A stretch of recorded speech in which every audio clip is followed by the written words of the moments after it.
কোথায় দাঁড়িয়ে Pritam কোটালের deal? Alex সাজি কি তাহলে হায়দ্রাবাদ এফসি ছাড়ছেন না? আনওয়ার আলী কি শেষ পর্যন্ত একটা স্পোর্টিং ব্যান খেতে চলেছেন? ট্রান্সফার ব্যান কি খাবে ইস্ট বেঙ্গল? আজকে চলো এই সব বিষয়গুলো নিয়েই আমরা আলোচনা করব। তো ভিডিওটা একদম শেষ অবধি দেখো পুরোপুরি আপডেটেড থাকার জন্য।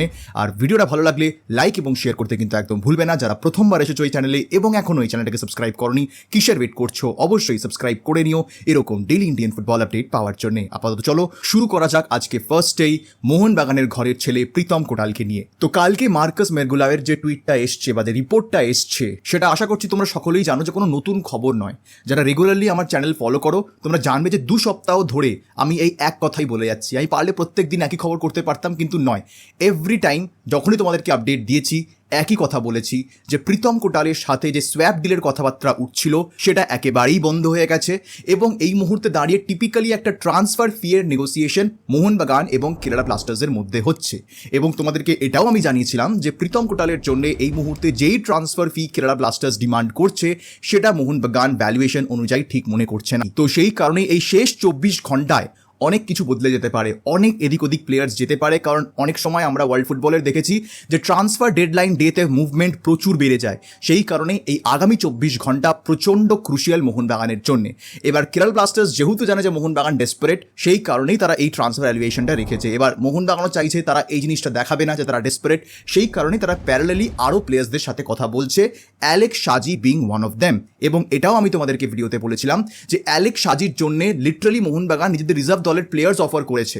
কিন্তু এখানে হায়দ্রাবাদ যেখানে আটকে গেছে সেটা হচ্ছে তাদের ট্রান্সফার ব্যানস। এখন 12টা ট্রান্সফার ব্যান হায়দ্রাবাদ এফসির ওপরে রয়েছে এবং সেইগুলোকে তোলার জন্য তাদের যে এক্সিস্টিং ডিউজগুলো রয়েছে প্লেয়ারদের, কোচেসদের, সেগুলো তাদেরকে ফেরত দিতে হবে, তবে গিয়ে এই ট্রান্সফার ব্যানগুলো উঠবে। এবার এটা এই শেষ দুদিনে সম্ভব হবে কিনা এই নিয়ে কিন্তু প্রশ্নচিহ্ন থেকে যাচ্ছে। কারণ ট্রান্সফার ব্যান যদি হায়দ্রাবাদ থেকে না ওঠে তাহলে কন্ট্রাক্টেড প্লেয়ার্সদের মধ্যে অদলাবদলি হওয়া সম্ভব নয়। যেই কারণে মোহনবাগান এই মুহূর্তে তাকিয়ে রয়েছে হায়দ্রাবাদ এফসির ওপরে যে তারা আদেও এই ট্রান্সফার ব্যানটা তুলতে পারে কিনা। এটাও যদি হয় তারপরেও অ্যালেক্স সাজিকে নিয়ে হায়দ্রাবাদ এখনও ডিসিশন নেয়নি। কারণ অ্যালেক্স সাজির ওপর যে এত ডিমান্ড রয়েছে সেটা হায়দ্রাবাদ হয়তো এক্সপেক্ট করেনি। যেই কারণে এরকম সম্ভাবনা তৈরি হচ্ছে যে আরও 6 মাস হায়দ্রাবাদ তাকে রেখে তার কন্ট্রাক্ট এক্সটেনশন করিয়ে তার ভ্যালুয়েশন বাড়িয়ে নেক্সট উইন্ডোতে তাকে বিক্রি করবে। এটা একটা প্ল্যানিং কিন্তু হায়দ্রাবাদ এফসি করবে এবং এটা খেল নাওয়ের আশিস নেগি কিন্তু কনফার্ম করেছেন যে নতুন যে হায়দ্রাবাদ ওনার্স তারা বোকা নয়, তারা প্লেয়ারদের ভ্যালুয়েশন জানে। তো না তারা চড়া দামে প্লেয়ার্স নেবে, না তারা কম দামে প্লেয়ার্স ছাড়বে। তো সেই কারণে খুবই শ্রুড বিজনেসম্যানস এরা, এবং যার ফলে হায়দ্রাবাদের সাথে ডিল করা কতটা সহজ হবে বোথ ফর মোহনবাগান এবং ইস্ট বেঙ্গল সেটা বলাটা কিন্তু সম্ভব নয়। যার ফলে এখন এই মুহূর্তে দাঁড়িয়ে যা সিচুয়েশন, সেখানে মোহনবাগান কোনো নতুন সেন্টার ব্যাক সাইন করতে পারবে এই উইন্ডোতে, it looks now difficult. Last দুদিনে এখনও অনেক কিছু চেঞ্জ হতে পারে, কিন্তু প্রীতম কোটাল নিয়ে কোনো নতুন ডেভেলপমেন্ট এটা নয় যে এখন তারা নেগোসিয়েশন করছে ট্রান্সফার ফি নিয়ে, এরকম কিচ্ছু নতুন খবর নয়। এটা শেষ 2 সপ্তাহ ধরে হয়ে যাচ্ছে। তো সেখানে আমরা প্রোগ্রেস তখনই বলবো যদি কেরালা ব্লাস্টার্স তাদের যে ডিমান্ডেড ট্রান্সফার ফি সেটা তারা যদি কমায়, তাহলেই মোহনবাগান এই ডিলটাকে নিয়ে এগোবে, না হলে তারা এগোবে না। অ্যালেক্স সাজির জন্য ডেফিনেটলি হায়দ্রাবাদের ওপর তাদেরকে লক্ষ্য রাখতে হবে, কিন্তু হায়দ্রাবাদ এই শেষ দুদিনের মধ্যে কত ডিলস কমপ্লিট করতে পারবে সেই নিয়ে কিন্তু সন্দেহ থেকে যাচ্ছে। বাট উইন্ডোর বাইরেও ডিল করা পসিবল, বাইপাস করা যায়, অনেকভাবেই করা যায়। তো সেই বিষয়ে আমি এখন যাচ্ছি না, কারণ তারা আদৌ সেরকমভাবে কোনো ডিল করবে কিনা সেটা আমরা জানি না। তো ওই কারণে এখন অ্যালেক্স সাজির ডিলটা মোটামুটি বলা যায় যে একটু হল্টে আছে। এবার ইস্ট বেঙ্গলের ক্ষেত্রেও আমি একই আপডেট দেবো অ্যালেক্স সাজির জন্য। আমি আগেও বলেছি যে ইস্ট বেঙ্গল, মোহনবাগান এবং রাউন্ড গ্লাস পাঞ্জাব এফসি এই 3 ক্লাবই অ্যালেক্স সাজিকে এখন মেনলি সাইন করতে চাইছে।